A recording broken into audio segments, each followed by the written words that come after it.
Shalom, jumpa lagi dengan saya di Klavus Sukacita. Saya akan memberkati saudara lewat bagian firman Tuhan bagi kita. Mari kita berdoa. Bapa, kami bersyukur untuk hari yang baru yang Kau anugerahkan bagi kami. Kami akan mendengarkan firman-Mu. Kami rindu Kau berbicara bagi kami, agar kami dapat mengerti apa maksud firman-Mu.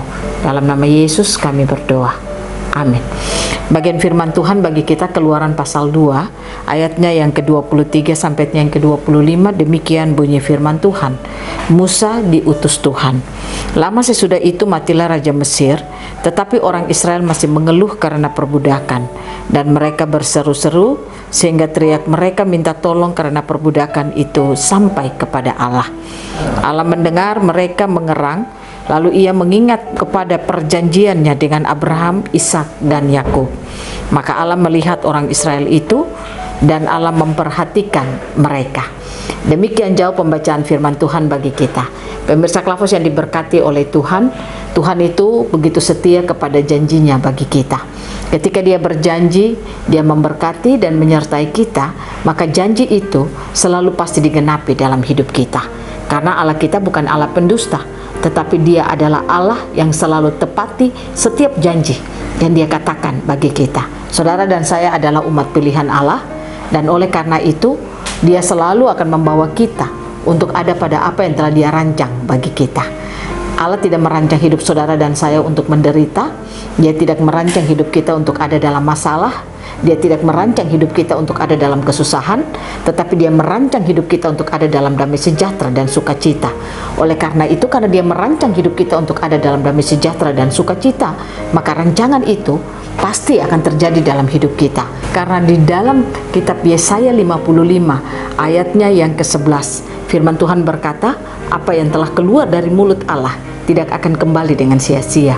Jadi kalau Allah sudah merancang hidup saudara dan saya seperti apa yang Dia mau, maka Dia sudah terlanjur merancang itu dan memperkatakan itu bagi kita, maka rancangan itu pasti akan terjadi. Nah, oleh karena itu saudara, saya ingin mengajak saudara, mari kita belajar untuk tidak stres dengan situasi dan keadaan yang kita alami.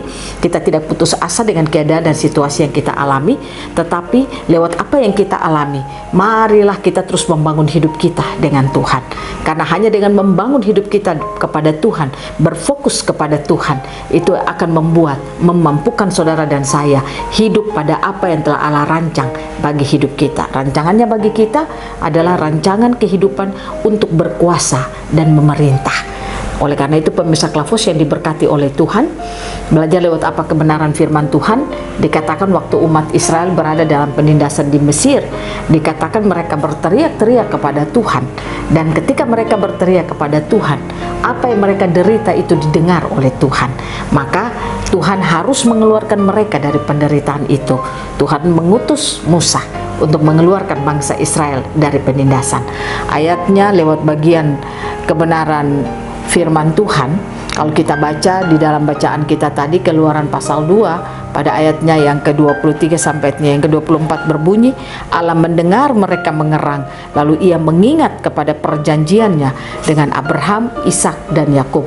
Artinya Allah mengingat kepada apa yang telah Allah janjikan bagi umat pilihannya, yaitu Dia akan memberkati, menyertai, melindungi, dan itu yang akan Dia katakan. Karena Dia mengingat akan janjinya, maka apa yang dilakukan oleh bangsa Israel lewat teriakan mereka itu terdengar kepada Allah. Dan apa yang Allah dengar itu yang membuat Allah bertindak untuk mengeluarkan mereka dari penindasan itu. Nah, oleh karena itu yang ingin saya bawa saudara lewat bagian kebenaran firman Tuhan ini, bukan saya berkata kepada saudara untuk berteriak-teriak kepada Allah. Kenapa? Karena saudara dan saya bersyukur Yesus Kristus yang kita percayai itu telah ada di dalam kehidupan kita. Kita hidup di zaman Yesus Kristus. Yesus Kristus telah ada di dalam hidup saudara dan saya. Roh Kudus telah kita miliki. Itu adalah jalan bagi kita untuk mengalami apa yang Allah telah berikan bagi kita. Kalau jalan itu sudah ada, kan berarti saudara dan saya tidak perlu berteriak. Saudara dan saya tidak perlu mengeluh. Tapi tugas kita adalah bagaimana membangun hidup kita semakin mengenal Allah itu. Karena jalan itu sudah ada. Saudara dan saya membangun hidup kita semakin mengenal Allah, sehingga janji-janjinya itu akan kita miliki dalam hidup kita. Di dalam perjanjian lama Mereka belum ada. Yesus Kristus tidak hidup di dalam kehidupan mereka. Nah, itu yang membuat sehingga ketika mereka ada dalam persoalan, mereka ada dalam masalah, ya mereka berteriak-teriak kepada Allah. Nah, oleh karena itu mari kita belajar, saudara dan saya, ketika kita menjalani hari-hari hidup kita, Yesus telah ada di dalam hidup kita. Mari kita bangun kesadaran kita terus tentang Kristus yang adalah jalan yang sudah ada dalam hidup saudara dan saya, dan Roh Kudus yang menuntun kita untuk berada pada jalan itu. Tugas saudara dan saya bangun hidup kita, mengalami kedewasaan kepada Tuhan. Apapun tantanganmu, apapun persoalanmu, jangan mengeluh, jangan berputus asa. Jangan engkau hidup dalam ketakutan dan engkau stres dengan keadaan. Tetapi apapun yang engkau alami dalam hidupmu, percayalah Allah sudah merancang hidupmu itu ya dan amin. Dan rancangannya itu kekal dalam hidupmu, dan rancangan itu harus terjadi dan pasti harus terjadi. Nah, oleh karena itu tugas kita yang sekarang ini, yang hidup di dalam zamannya Yesus Kristus, mari kita bangun hidup kita dengan Tuhan. Kalau bangsa Israel berteriak, Allah peduli kepada janjinya yang pernah dia katakan kepada Abraham, Ishak dan Yakub. Janji itu pun berlaku bagi kita sekarang. Nah, oleh karena itu mari kita belajar untuk mendewasakan kehidupan rohani kita. Pastikan saudara dan saya bisa hidup terus di alam rohani. Artinya kita beribadah, kita harus punya pengenalan akan Tuhan. Kita beribadah, kita harus mengenal Tuhan. Kita beribadah, kita harus bisa mengalami kehidupan Tuhan, hadiratnya harus kita alami dalam hidup kita. Itulah yang membuat saudara dan saya bisa terus ada, melihat janji-janji Tuhan itu tergenapi dalam hidup kita. Sekali lagi saya ingatkan saudara, Allah tidak merancang hidup kita untuk ada dalam masalah. Dia tidak merancang hidup kita untuk ada dalam kesusahan, tapi Dia merancang hidup kita untuk ada di dalam kehidupan yang terus berkuasa dan memerintah. Itu harus kita alami dalam hidup kita. Jangan pernah biarkan kesusahan, masalahmu, tantanganmu merampas rancangan Allah dalam hidupmu. Tapi biarkanlah engkau mampu untuk berkuasa memerintah atas situasi, keadaan, tantangan yang engkau alami dalam hidupmu. Karena Tuhan telah menaruh itu dalam hidup saudara dan saya. Kalau kita terus membangun kesadaran kita, saya percaya jalan-jalan Tuhan akan kita lihat dalam hidup kita, dan itu memudahkan kita untuk terus mengalami sukacita. Kita akan terus mampu bersyukur kepada Tuhan lewat apa yang kita alami.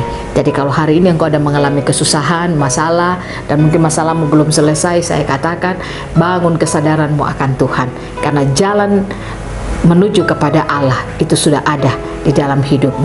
Jalan untuk mengalami hal-hal ilahi dari Tuhan, janji-janji Tuhan itu sudah ada dalam hidupmu. Tuhan Yesus memberkati kita, bangun hidup kita terus dengan Tuhan, dan saya percaya Roh Kudus akan terus memampukan saudara dan saya untuk hidup mengerti dan tahu akan Tuhan. Tuhan Yesus memberkati kita. Amin. Mari kita berdoa. Bapa, terima kasih. Ajari kami untuk terus mengerti jalan-jalan-Mu. Ajari kami untuk terus mengerti kehendak-Mu, agar kami hidup selalu mampu untuk berjalan dalam kemenangan. Amin. Shalom. Tuhan berkati kita semua.